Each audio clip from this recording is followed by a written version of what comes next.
बोलिए श्री सदगुरु महाराज जी की जय, सच्चे दरबार की जय, उमापति महादेव की जय, श्री कृष्ण बलदेव की जय। प्रिय भगवत प्रेमियों, हमेशा की तरह आज भी प्रभु के चरणों में बैठ के सत्संग विचारों को सुनने का सुंदर अवसर प्रभु ने प्रदान किया। आशा है, उम्मीद है कि आप सभी स्वस्थ होंगे, सुंदर तरीके से आप अपने जीवन को व्यतीत कर रहे होंगे और दिवाली के इस शुभ अवसर का लाभ उठा रहे होंगे। भाइयों बहनों, आज का जो दिन है, दीपावली के बाद इस दिन को गोवर्धन पूजा के तौर पे हम मनाते हैं। हम मनाते हैं इसे, और भी कई क्षेत्रों में कई कई नामों से इसको हम जानते हैं। कहीं गो पूजा होती है, कहीं गोवर्धन पूजा कहते हैं, कहीं अन्नकूट भी इसे कहते हैं। ये त्योहार बड़ा महत्वपूर्ण त्योहार है। अगर भागवत कथा पढ़ें तो इस प्रसंग की बड़ी महिमा है। इसको गोवर्धन प्रसंग के नाम से भी जानते हैं भागवत के अंदर, या गोवर्धन पूजा का स्पेशल एक उत्सव इस दौरान जो भी कथावाचक या जो भी कथा करने वाले होते हैं वो करवाते हैं। गोवर्धन पूजा क्या है और इसको मनाने का तरीका क्या है? गोवर्धन पूजा का पहले तो इसकी आध्यात्मिक मान्यता देख लें, इसकी इतिहास देख लें। कहते हैं कि हर साल ब्रज में इंद्र की पूजा होती है, क्योंकि इंद्र बारिश बरसाता है, वर्षा देता है, और वर्षा देने के कारण हमारे फसलें उगती हैं। जो भी आप उसको समझ सकते हैं, पीने के लिए स्वस्थ पानी हमें मिलता है। भगवान ने कहा कि, कन्हैया जी ने कहा कि नहीं, अगर पूजा करनी ही है तो गोवर्धन की करो, गोवर्धन पर्वत की करो, क्योंकि यहीं पे हमारी गायें चरती हैं, ये हमें रक्षण प्रदान करते हैं, ये हमें संरक्षण प्रदान करते हैं। और इंद्र जो अभिमानी है उसे ये बर्दाश्त नहीं हुआ और उसने जबरदस्त वर्षा की कि ब्रज मंडल डूबने लगा। तो कहते हैं भगवान कृष्ण ने अपनी छोटी उंगली पे, ये वाली कनिष्की का, इस उंगली पे भगवान ने 7 दिनों तक गोवर्धन पर्वत को उठा के रखे। अब इस गोवर्धन पर्वत को जिस समय उन्होंने उठा के रखा, और इस गोवर्धन पर्वत के नीचे सारे ब्रजवासी, माता यशोदा, नंद बाबा, गायें, गोपाल, ग्वाल, गोपिकाएं 7 दिनों तक इसी गोवर्धन के नीचे भगवान की कृपा से सुरक्षित रहते हैं। और इधर इंद्र अपनी बारिश करता है, खूब बारिश करता है, और बारिश कर करके उसके बादलों में बारिश समाप्त हो जाती है, पानी खत्म हो जाता है। अहंकार के कारण उसने ऐसा किया, लेकिन देखा कि सारे ब्रजवासियों का कुछ बिगड़ा नहीं, क्योंकि कन्हैया साथ में है। भगवान ने 7 दिन के बाद जिस समय बारिश बंद हुई, गोवर्धन को नीचे रखा और इंद्र ने अपनी गलती स्वीकार की, और सब लोगों ने गोवर्धन की पूजा की, क्योंकि गोवर्धन ने रक्षा की। ये जो त्योहार है, ये त्योहार प्रकृति के नजदीक है। हमारे महापुरुषों ने 2 तरीके से त्योहार किए, या तो प्राकृतिक के नजदीक त्योहार थे, या त्योहार आध्यात्मिकता की ओर इशारा थे। 2 ही तरीके से त्योहार हमारे महापुरुषों ने मनाए। एक वो जो अध्यात्म की ओर इशारा करते हैं, परमात्मा की ओर इशारा करते हैं, परमात्मा को याद दिलाते हैं, और एक जो हमारे प्रकृति के साथ तालमेल बनाते हैं। तो दो प्रकार के त्योहारों की ज्यादातर हम लोग अपने भारतवर्ष में मनाते हैं। गोवर्धन ये प्रकृति के नजदीक का त्योहार है और इसका अध्यात्म के साथ भी गहरा अर्थ है, आगे चर्चा करेंगे। प्रकृति के साथ कैसा अर्थ है, आपने देखा गोवर्धन ने रक्षा की, पेड़ है, पर्वत है। भगवान कहते हैं कि पूजा करनी ही है, अगर किसी का रक्षण करना ही है इन पेड़ों का करो, इन पर्वतों का करो। और आज के समय में देखिए पर्वतों के क्या हाल है। कहीं जाना है, पर्वतों को काट काट के कहीं सुरंग बना दी जा रही है, कहीं सड़कें बना दी जा रही हैं, कहीं उसको तोड़ तोड़ के लोग गिट्टी विट्टी बनाते हैं और गिट्टी से लोगों के घर बनते हैं। ये पहाड़ देखिए प्रकृति ने अपने आप को इस तरीके से बनाया है कि जहां उसे जमीन को ऊंचा करना था वहां पहाड़ निकल आए, जहां नीचा करना था वहां खाई बन गई, है ना। लेकिन अब हमने क्या किया, प्रकृति के साथ छेड़छाड़ की, पत्थरों को तोड़ के गिट्टी बना दी। गिट्टी अब घरों में यूज करते हैं, पत्थर तोड़े जा रहे हैं क्रशर मशीन में, जमीनें प्लेन होते जा रही है। अब प्रकृति का और धरती का संतुलन बिगड़ता है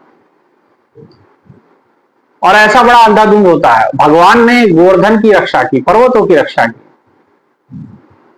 क्योंकि आज हिमालय अगर ना होता तो शायद हमारे देश की स्थिति कुछ और होती है।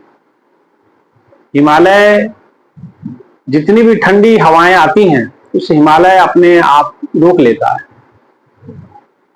और कुछ हवाएं जो उसके ऊपर से, हिमालय के ऊपर से होकर के बह आती हैं, तो जिस इलाके में वो ठंडी हवाएं जाती हैं उस इलाके में खूब भयंकर ठंड होती है। जैसे कश्मीर है, देहरादून, आप उत्तराखंड मान लीजिए, पंजाब का कुछ क्षेत्र है, यूपी का कुछ क्षेत्र है ना। इधर आप देखेंगे ठंड जब पड़ती तो बहुत भयंकर तरीके से ठंड पड़ती है, शीतलहर पड़ती है।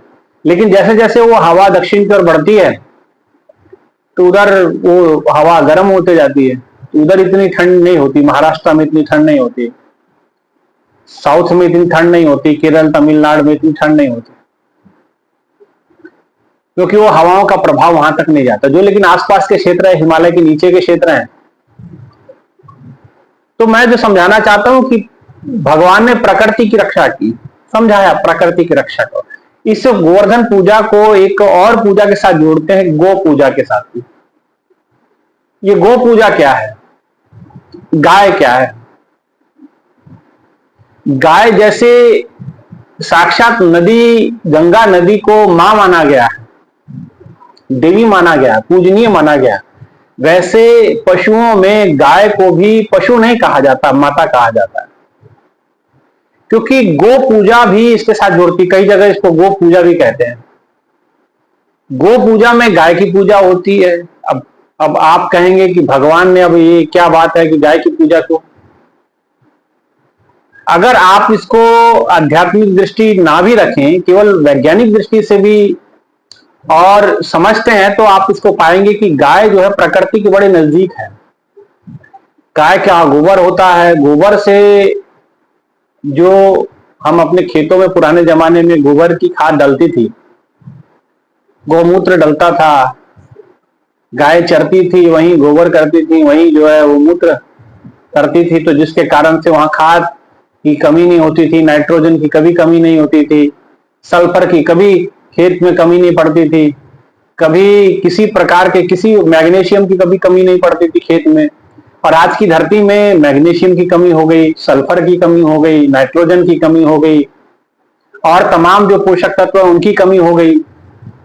अब चूंकि इसी प्रकार के पोषक तत्व सारे जो है चीजें, सल्फर, नाइट्रोजन, ये सारी चीजें गौमूत्र में, गोबर में मिलती थी, और वो गोबर और गोमूत्र भरपूर मात्रा में हमारे खेतों में गाय छोड़ती थी, और उसी में वो पानी के साथ घुल मिल जाते थे, और जहां वो अन्न उगाया जाता था, अन्न में भी फिर वो सारी वस्तुएं, वो चीजें आ जाती थी।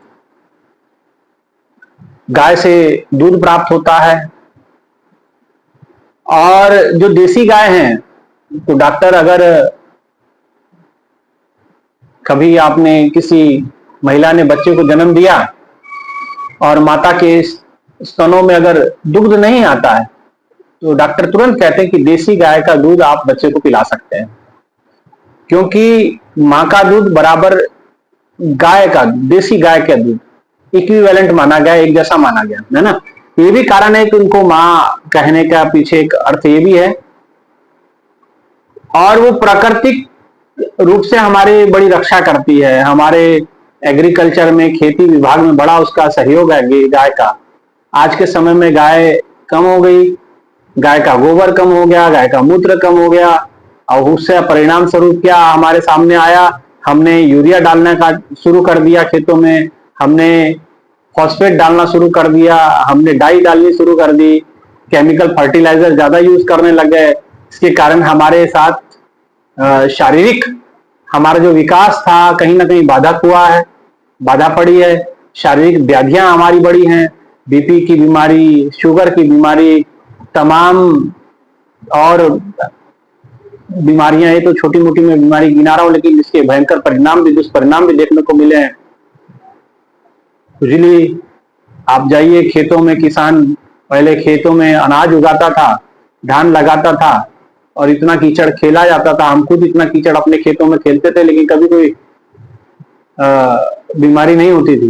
लेकिन आज के समय में 1 घंटा अगर आप खेत में रह जाएं, कीचड़ में खड़े रह जाएं धान लगाने के लिए, तो आपके पैरों में खुजली हो जाती है। इसका क्या मतलब हुआ? कहीं ना कहीं धरती में वो तत्व खत्म हो गए जो हमारे लिए जरूरी थे। अब हानिकारक तत्व उसमें सम्मिलित हो गए, है ना। और पहले लोग खेत की मिट्टी से सर धो लिया करते थे, अब मिट्टी सर पे डालिए तो अब आपका शरीर, मेरे को लगता, गंजा हो जाएगा, है ना। तो ये क्या, प्रकृति के साथ हमने छेड़छाड़ की। तो गो पूजा हमें प्रकृति के साथ तालमेल बनाने के लिए ये संकेत है। गोवर्धन, इसकी आध्यात्मिकता की ओर बढ़ते हैं। एक तो मैंने प्राकृतिक बताया कि प्राकृतिक में कैसे पेड़ों का, पर्वतों का महत्व है। हिमालय पर्वत की मैंने आपको एक छोटी सी उदाहरण दी। ऐसे अनेकों पर्वत जगह जगह पे जहां प्रकृति को उचित लगा, वहां उन्होंने प्रकृति ने निर्माण किए। और गोवर्धन, अब इसकी आध्यात्मिकता की और अगर हम इशारा करें, देखें तो आप पाएंगे कि अध्यात्म में गोवर्धन, गो का अर्थ होता है, एक अर्थ गाय भी होता है और एक अर्थ इंद्रियां भी होता है। इंद्रियां का अर्थ आंख है, कान है, मुख है, कान है, नाक है, हाथ है, पांव है, 5 ज्ञान इंद्रियां, 5 कर्म इंद्रियां। वर्धन, तो इंद्रियों को बढ़ाने वाला और इंद्रियों को रोकने वाला, 2 चीजें मैं आपके सामने रख रहा हूं। इसको उदाहरण से समझते हैं कि ये इंद्रियां हैं, जैसे हाथ, कान, पांव, मुख सब है। जब एक शिशु जन्म हो लेता है, एक बच्चा जन्म लेता है, तो बच्चा जिस समय जन्म लेता है तो एक इतना सा होता है, 1 फीट का होता होगा, आधे फीट का होता होगा, या जो भी आप अपने हाथ में ले लेते हैं बच्चे को, इतना बड़ा बच्चा होता है। अब वो शिशु जिस समय एक 10 साल की उम्र तक आता है तो उसकी एक निश्चित हाइट हो जाती है। फिर 20 साल की उम्र हो जाती तो उसकी एक निश्चित हाइट हो जाती है। 5 साल, 10 साल के बाद, 20 साल के बाद उसकी हाइट बढ़नी बंद हो जाती है। मान लीजिए 20 साल में बच्चा 5, 5.5 फीट हाइट उसकी हो गई, हाथों की उंगलियां उसकी इतनी हो गई, एक साइज आ गया उसका। अगर वो 5 फीट, 5.5 फीट अगर 20 साल में हो गया, मैं गणितीय सूत्र के अनुसार पूछूं कि 40 साल में फिर वो बच्चे की हाइट कितनी होगी? 20 साल में 5.5 फुट बढ़ा, तो 40 साल में कितने फुट बढ़ेगा? तो आप कहोगे कि भैया 40 साल में तो उसको 10.5 फीट बढ़ना चाहिए, गणितीय सूत्र ये कहता। लेकिन प्रैक्टिकली ऐसा नहीं होता, क्योंकि एक समय के बाद उसकी गति, जो इंद्रियों को वर्धन जो बढ़ती है, उसको रोक दिया जाता है। तो इंद्रियों को कौन बढ़ने से रोकता है? हाथ है इतने लंबे, उसके बाद वो बढ़ने बंद क्यों हो जाते हैं? उंगलियां इतनी क्यों रह जाती, इससे आगे क्यों नहीं बढ़ती? क्योंकि इनको रोकने वाली एक शक्ति हमारे अंदर काम कर रही है, जिसे हम ईश्वर कहते हैं, जिसे हम आत्मा कहते हैं, जिसे हम प्रभु कहते हैं। तो उस ईश्वर ने, उस शक्ति ने, उस आत्मा ने हमारे एक निश्चित समय तक हमारी इंद्रियों को बढ़ाया और उसके बाद रोक दिया। अब जब उसने रोक दिया तो असल में भगवान इशारा करना चाहते कि अगर आपको पूजा ही करनी है तो उस आत्मा की करो। गोवर्धन माने इंद्रियों को वर्धन करने वाली जो शक्ति है वो परमात्मा। उपनिषदों में आता है कि ये आंखें नहीं देखती हैं, आंखों के पीछे कोई शक्ति है जो देख रही है। ये कान नहीं सुनते हैं, कान के पीछे कुछ है जो आपको सुनता है, जो सुनने की क्षमता देता है। मुख नहीं बोलता, मुख के भीतर अंदर कुछ है जो बोलता है। मरने के बाद भी आंखें लगी रहती, कान लगा रहता, मुख लगा रहता, क्यों नहीं बोलता, क्यों नहीं सुनता? क्योंकि अंदर से वो आत्मा, वो शक्ति निकल गई। तो गोवर्धन पूजा का अर्थात उस आत्मा की ओर इशारा है कि आप अपनी आत्मा को जाने, आप उस ईश्वर परमानंद को जाने। जब तक आप जानेंगे नहीं, मानना नहीं है, मानने से काम नहीं चलेगा, जानना होगा। जब तक जाने बिन ना हो प्रतीति, बिन प्रतीति न हो प्रीति, बिन प्रीति नहीं भक्ति दृढ़ाई, जो खगपति जल की चिकनाई। कि बिना देखे, बिना जाने, बिन जाने बिन ना हो प्रतीति, बिना जाने प्रतीति नहीं हो पाएगी, प्रत्यक्ष नहीं हो पाएगा। और जब तक प्रत्यक्ष नहीं होगा प्रेम नहीं होगा, और बिना प्रेम के भक्ति ऐसे खगपति जल की चिकनाई, कि जैसे अगर जाना नहीं, देखा नहीं, तो आपकी भक्ति ऐसी है जैसे जल और तेल। पानी को मिलाओ तेल में, तेल को मिलाओ पानी में, दोनों को हिलाओ, हिलाते रहोगे तो ऐसा लगेगा कि पानी तेल एक हो गया, लेकिन हिलाना छोड़ दोगे, पानी अलग तेल अलग। इसीलिए महापुरुषों ने कहा, इसीलिए आप लोगों को दुनिया में देखते हैं कि लोग इतनी भक्ति करते हैं लेकिन उसका प्रभाव नहीं, क्योंकि उनकी भक्ति ऐसी है जैसे पानी और तेल है, दोनों का तालमेल बैठने वाला नहीं। तालमेल बैठाना है तो भैया तेल को वहां से अलग करना पड़ेगा, प्रत्यक्ष करना पड़ेगा, जानना पड़ेगा। बिन देखे बिन अर्श स्पर्श नाम लिए क्या होए, धन धन कहे जो धनी हुए तो निर्धन रहे ना होए। जब तक धन धन कहते रहोगे तो धनी होने वाले नहीं, है ना। तो धन को प्राप्त करना है तो पहले आपको उस प्रकार से मेहनत करनी पड़ेगी, उस प्रकार से कार्य करना पड़ेगा, मेहनत करके आपको कारोबार खड़ा करना पड़ेगा, पैसा भी आ जाएगा, मेहनत मांगता। तो ऐसे धन धन रटने से जैसे धनी नहीं हो जाते, तो ऐसे भगवान भगवान रटने से ही भगवान मिल नहीं जाते। उसको भी जानना पड़ता है, उसको भी खोज करनी पड़ती। खोज दिल हर रोज, गुरु नानक देव जी ने कहा, रोज खोजो, खोज करनी पड़ेगी, जानना पड़ेगा। जब तक जानेंगे नहीं तब तक समझेंगे नहीं, बूझेंगे नहीं, और हमारे जीवन की प्यास खत्म होने वाली। तो गोवर्धन पूजा क्या है? ये ईश्वर को जानने की है इशारा है, ये आध्यात्मिक उसका संकेत है कि उसको जानो।